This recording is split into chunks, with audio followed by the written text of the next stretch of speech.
Hello friend, good morning. KDM family আবার একটু নতুন ব্লগে তোমাদের সকলকে স্বাগত। আর এই যে দেখো, রোজকার মতন সেই ব্যস্ততম একটা সকাল। এই দেখো, বাচ্চাদের স্কুলে দিতে চলে এসেছি। বড়জনকে নিয়ে চলে গেছে তোমাদের দাদাভাই, আর ছোটোজনকে দিতে এসেছি আমি। তো চলো বাড়ি গিয়ে আবার রোজকার মতন সুন্দর করে গুছিয়ে কাজকর্ম শুরু করব। আর সুন্দর একটা টিপস দেবো, যেটা তোমাদের কিন্তু সকলের খুব কাজে লাগবে। তো দেখতে থাকো পুরো ভিডিওটা। ওকে, এই দেখো বন্ধুরা, সোনাকে স্কুল দিয়ে চলে এসেছি ছোটোটাকে, আর বড় সোনাকে নিয়ে গেছে তোমাদের দাদাভাই। তো চলে এসেছে। আর সকালবেলাটা না কী যে ছুটোছুটি হয়। আর একটা জিনিস ভেবে দেখেছি জানো তো, এই সকালবেলার এই ছুটোছুটিটা না থাকলেও না কাজগুলো তাড়াতাড়ি হয় না। এই যেহেতু এই ছুটোছুটিটা থাকে, অনেক কাজ হয়ে যায় সকাল সকাল। আর যেদিনের ছুটি থাকে সেদিন আর কাজগুলো এগোতেই চায় না। মানে এটাতেই অভ্যস্ত হয়ে গেছি, এই মারাত্মক রকম ছুটোছুটিটাতে। তাহলে আবার দেখি বেশ সুন্দর সব কাজগুলো গোছানো হয়ে যায়। চলো, এখনও তোমাদের দাদাভাই আসেনি, ও হয়তো একটু বাজার দোকান করে ফিরবে, বাজার সবজি বাজার করবে, একটু মাছ টাছ নেবে। আমি ততক্ষণ গিয়ে এবার পুজোটা আগে সেরে নেবো। আর চা করা আছে, পুজো করে এসে তোমাদের দাদাভাই এলে চা দেবো, আর বাবাকে আর দিদিকে সবাইকে একসাথে চা দেবো। তো চলো আগে কাজটা গুছিয়ে নিই, পুজো করে নিই। চলো গোপাল সোনাকে তুলি, তোমরাও থাকো আমার সাথে। দেখো এবার ছাদে চলে এসেছি। আর এই যে দেখো, জামা কাপড়গুলো সকালবেলায় আগে ঘুম থেকে উঠে কেচে টেচে নিয়েছি, তারপর স্নান করেছি। তো জামা কাপড়গুলো মেলবো জানো তো, অনেকগুলো জামা কাপড় ছিল। আর এদিকে দেখো বালতিতে জল হচ্ছে, গাছে জল দেব। এবার চলো গোপাল সোনাকে তুলে নেওয়া যাক।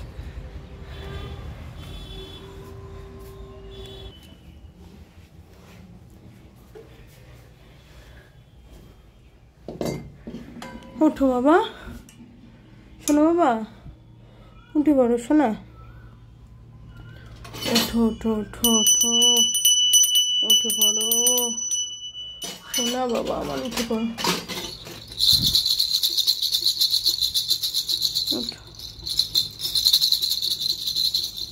এই দেখো গোপাল সোনারা উঠে পড়েছে, আমি মুখ চোখও ধুয়ে দিয়েছি জানো তো। এবার চলো চাই গিয়ে জামা কাপড়গুলো আগে মেলে দিই, আর গাছগুলোই জল দিয়ে আবার গোপাল সোনাদের এসে স্নান দান করাচ্ছি, দিয়ে সেবা দেবো গোপাল সোনা। আমার ছোনা বাবাটা উঠে পড়েছে।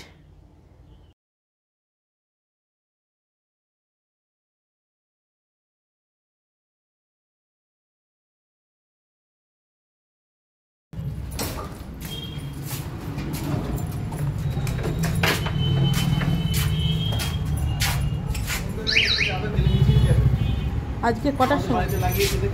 না দেখিনি, দেখছি। ও আচ্ছা আচ্ছা,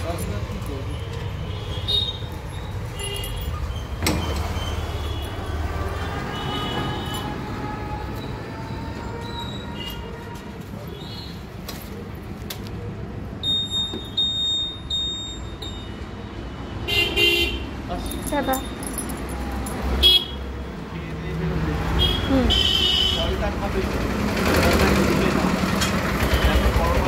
গরম থাকবে, খাচ্ছি। গরম না খেলে আবার কাজ করে না, গরম খেয়ে দাও, খেয়ে যখন বেরোবে জল খেয়ে বেরোবে, প্রচুর জল খেয়ে বেরোবে। জল না খেয়ে বেরোলে খুব সমস্যা, জলগুলো তো সব বাষ্পীভূত হয়ে চলে যায়, ওই জন্যই এটা হয়। এসো সাবধানে এসো, আস্তে আস্তে। হ্যাঁ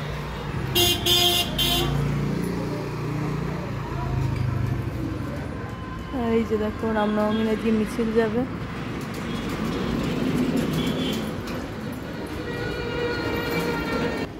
আর এই দেখো, এটা সেই যে টিপসটা তোমাদের দেবো, এই ড্রিঙ্কটা নিয়েই সেই টিপসটা তোমাদের দেবো।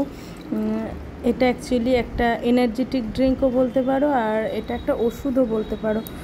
কারণ কি বলো তো, এটা পান করলে না মানে তোমরা ঠান্ডার হাত থেকে এই দেখো অনেকটাই রেহাই পেয়ে যাবে। হয়ে বসেছি কারণ ওরা সকলেই বেরিয়ে পড়েছে, তোমাদেরও কাজে আসবে হয়ে গেছে।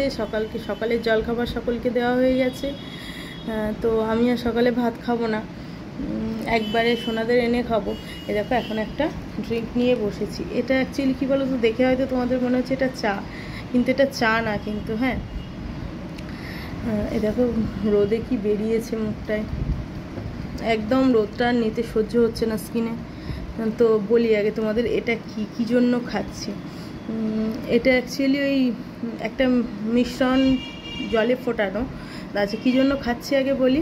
প্রচণ্ড কাশি হয়েছে জানো তো, আর এই ওয়েদারটা না এত গরম লাগছে, এই যে বারবার ঘর বার করছি তো ঘেমে গিয়ে ঘামটা বসে প্রচণ্ড কাশি হয়েছে। কদিন ধরে গলাটাও ভীষণ বসে গেছিলো। তো এই কাশিটা এটা খেলে ঠিক হয়ে যায়। তো এটা কি এবার তোমাদের বলি। এটা হচ্ছে জল নিই, 1 কাপ জল নিয়ে তার মধ্যে তেজপাতা, লবঙ্গ, গোলমরিচ, দারচিনি আর আদা, মৌরি, আর দেওয়া হয় হচ্ছে মিছরি। হ্যাঁ, 7 রকম থাকে, তেজপাতা, মৌরি, আদা, মিছরি, দারচিনি, লবঙ্গ, গোলমরিচ, এই 7টা মানে জলের মধ্যে দিয়ে মিনিট 5 ধরে খুব ভালো করে এটাকে আমি ফুটিয়ে নিই জানো তো। এটা অ্যাকচুয়ালি আমার শেখা তোমাদের দাদা ভাইয়ের কাছ থেকে। তো এটা খুব উপকার দেয়, মানে টুকটাক এই কাশি টাশি হলে না খুব ঠিক হয়ে যায়। বাচ্চাদেরও এটা দেওয়া যায় জানো তো। আর এই সময়টা অনেক বাচ্চারই একটু কাশি, ঠান্ডা, জ্বর এগুলো লেগেই থাকে। তো ঠান্ডার জন্য এটা ভীষণ উপকারী। আমি আমার বাচ্চাদেরও দিই। আমার ছোটো মেয়ে অতটা খেতে পছন্দ করে না, বাট আমার বড় মেয়ে খেতে ভীষণ পছন্দ করে জানো তো। আর ওর উপকারও হয়। একটু যদি ওই হালকা চায়ের মতন, মানে চায়ের থেকে আর একটু ঠান্ডা করে, একটু জাস্ট হালকা থাকবে, গরম গরম খাওয়া যাবে, হালকা গরমটা যেটা শীতটা নেওয়া যাবে। তো খেতেও এটা কিন্তু দারুণ হয় জানো তো। এরকমভাবে খেলে খুব উপকার হয়। মানে এটা যদি আমি দিনে 3 বার খেতে পারি না, তারপরের দিনে আমি বুঝতে পারবো অনেকটা ইমপ্রুভ হয়ে গেছে। তো বাচ্চাদেরও তোমরা সকলেই দিতে পারো, 2-3 বছরের পর থেকে বাচ্চাদের দিতে পারো। বাচ্চারা ভীষণ মজা করে নেবে, কারণ জিনিসটার টেস্টটাও খুব সুন্দর। তো এটা এখন খেয়ে নেবো, দিয়ে যে কাজকর্ম আছে সেগুলো গুছিয়ে আবার সোনাদের আনতে বেরোবো। তো চলো এটা খেয়ে নেওয়া যাক।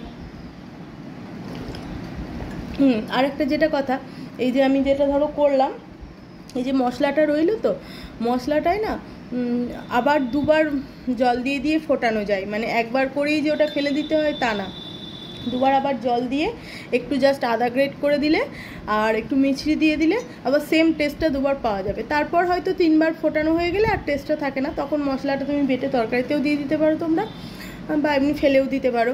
খুব একটা বেশি কিছু তখন আর থাকে না ওর মধ্যে, বাট 3 বার এটা করাই যায়।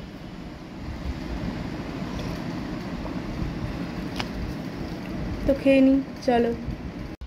তো তারপরে দেখো সন্ধ্যেবেলা রামনবমীর প্রসেশন যাচ্ছে বাড়ির সামনে দিয়ে। আর এই প্রসেশনটা না মানে বিরাট বড় প্রসেশন ছিল জানো তো।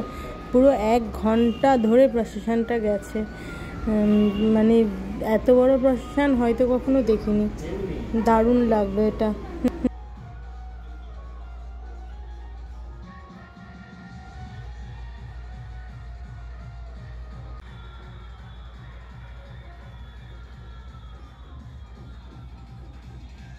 তো আজকের মতো ব্লগটা এই পর্যন্ত। আমরা প্রসেশন দেখতে থাকি, আর তোমরা লাইক সাবস্ক্রাইব করে দাও please. Thank you, bye, tata.